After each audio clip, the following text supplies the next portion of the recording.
So, okay friends, another video, another day. Good afternoon, good afternoon. So, look at my bougainvillea. Isn't that pretty? So, hindi namin to inaalagaan, friends, but look at that. It's like, the plants, when you abandon them, it's like this tribe. And then the other one over there, there's not much, but still a lot, you know. So, okay, harvest time. Yan, first time natin kukuha ng ating zucchini. Yeah, first time to. Yung iba wala pa, namumulaklak pa lang, friends. Hindi sila ganun kaganda. Okay lang. Tapos tingnan nyo naman, yung aking saluyot, nasa ilalim siya. Kaya hindi sila masyadong naiinitan. So kung naalala nyo, di ba, parang kailan lang nung ginawa ko tong namin ni Shannon ang bed na to. I cannot really say that this is a raised bed because look, seems like still, label pa rin ng sa lupa natin. Parang binakuran ko lang ba. So, ayan, meron tayo dito isa. Ayan, hindi pa to, lalaki pa to, pero okay na to siya, friends, para hindi siya ganun ka, ano ba.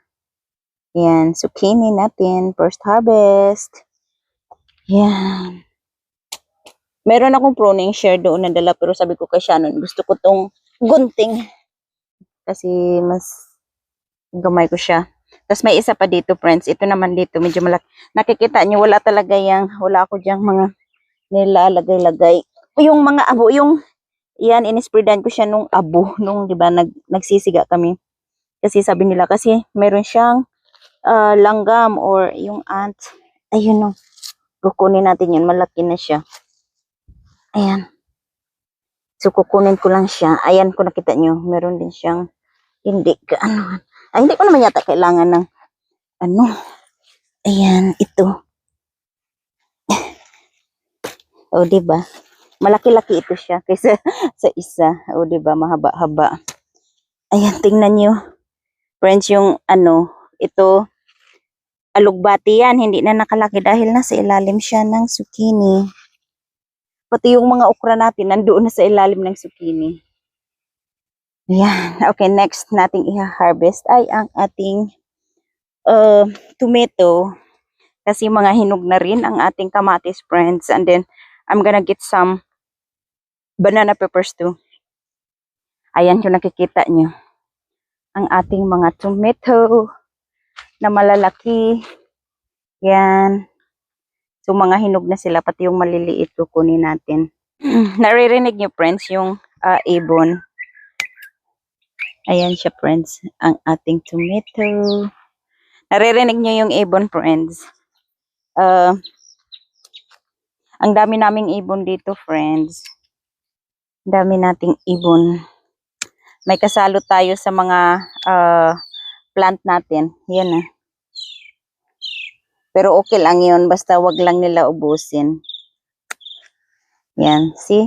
Hinog na hinog. Dapat kinuha ko na ito nung nakaraan pa ba.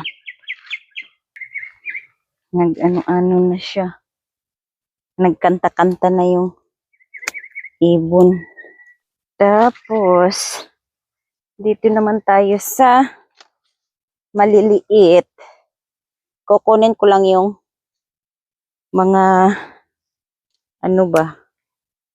mga hinog.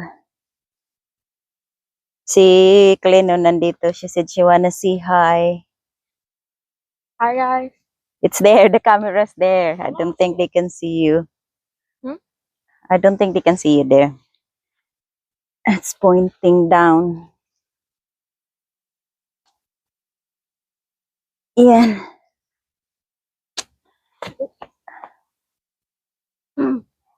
Ito pa. Hold on. There. Hold on. Clarence wanna see hi. Hi guys. See? Sa naghahanap kay Clenon, ganyan na siya kalaki ngayon. Hindi na siya baby. Pato na siya. Pato. So, okay. That's it, friends, for our tomato. And then, we're getting the, what else? The ampalaya. Yeah, let's go get the ampalaya. So, look friends. Meron na naman tayong aanihin na ampalaya. Madami-dami siya ngayon kaysa nung nakaraan, nung nag-video ako. Pero nakakuha na ulit ako dito pagkatapos ko tapos ko mag-video. So, yan. Ibibigay ko din yan sa kaibigan ko. Yung sa Zipper Hills. Tapos, bibigyan ko din sila ng itlog para kumpleto na. Ayun, oh, may malaki doon sa loob. Sandali, kuhain ko lang gunting. So, friends, si Clenon yung pakukuhain ko. You can get this one, Clenon, here. Yeah, the big one. Oh, that one's big. Okay, yeah, you can get that one too. If that's big. Yeah, like that. Here, let me see. Yeah, this is perfect. Okay, go get the one from the bottom first, the one over there, because it's almost ripe already. You see it? Oh, there's two. Go get them. Yeah. No, yeah, you can get that one too. Careful. That's fine. Here, and then there's two over there. Inside here. Right here? Yeah, that one. And then there's another one. Okay. There's big one over there. Okay. Here, they're almost ripe. I think that one. Yeah. Oh, this is big. Yeah, that's big. Ang tagal. Yeah, I think this is almost ripe. Okay, that one. Yeah, you can get this. Yeah, that one. And this one too. That one. And this one. This one?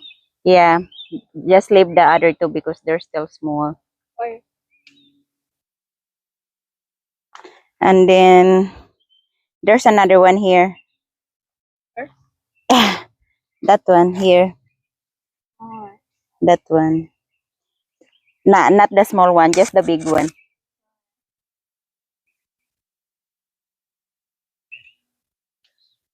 And here, this one. The big one. This one? No, this one.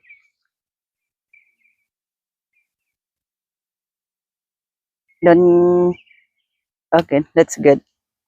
I think. Did you see any big one over there? No. No, we will just leave this one. That's not good. I think we have something to plant already. No. No. Oh, yeah, you can get that one. How about behind you? Oh, yeah, there. Oh, It's not a big song. oh, I think they're not ready yet. I think this is fine. Yeah, thank you. I think that's it. Little harvest natin, friends. Yung ating okra na dadalawa pa lang dito. Pero meron tayong doon sa sa may harap din, tatlo yata yun. Yan yung pula niya or purple. Hindi man siya masyadong nagpula katulad nung nakaraan, parang pulang-pula siya. Pero pag niluto mo, puti na rin siya, friends. Yan kasi yung iba wala pa. Tulad nito. Pero okay na yung dalawa pang halo-halo natin sa gulay-gulay ba. Tingnan niyo, friends, yung bago kong raised bed. Ito yung parang pinakabago. Naghalo-halo na yung tanim ko. Meron tayong ditong green beans or tinatawag natin na Baguio beans sa Pilipinas. Tapos meron tayong mani. Yan. Tapos meron tayong sitaw, sunflower, tapos mais, and then mga kalabasa na inuumpisahan na ng uod yung ko. Budbudan ko na naman yan ng abo. Ito yung abo na inaano ko sa kanila.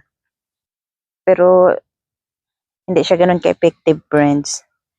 And then meron pa tayo ditong okra.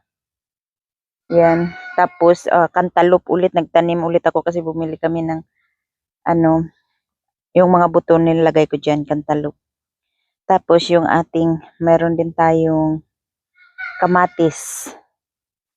Tapos sa likod ng mais, meron din yang, ayan no, meron ding kalabasa pa. Tapos sa likod ng mais, meron din yang sitaw pa. Tapos yung mga ube, tumubo din. Yung mga bunga-bunga ng ube, ayan pa. So nagkalat-kalat. Wala sa ano yung ano natin, tanim.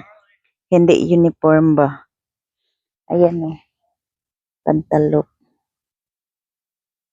So, that's it friends for our video today. Thank you so much for watching. God bless. Bye. Ingat po kayo.